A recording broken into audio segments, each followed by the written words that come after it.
السلام برادرای عزیز. پنجمی مای رمضان دخترچه 3 سال آمده زیرم.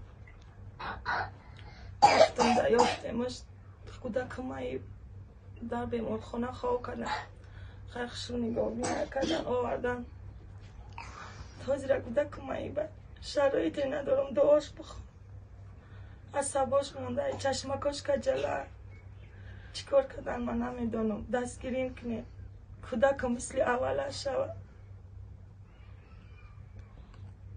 التماس اجاره میشینم، کوارتیران دارم، 3 فرزند دارم، بالای قکم بغلیم دختر مایی کار کردم.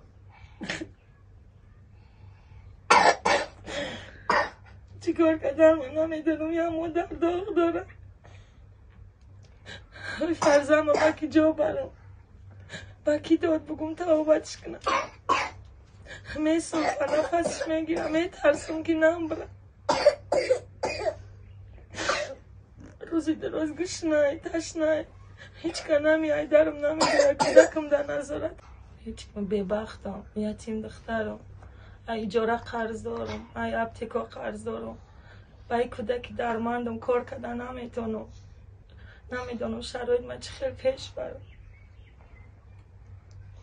کودکم در سر دستم مانده، ایره در کی بتم برم کار کنم.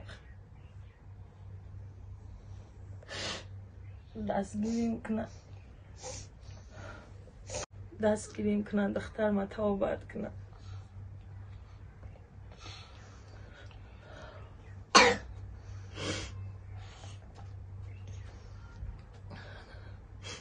هیچ کس ندارم آخه.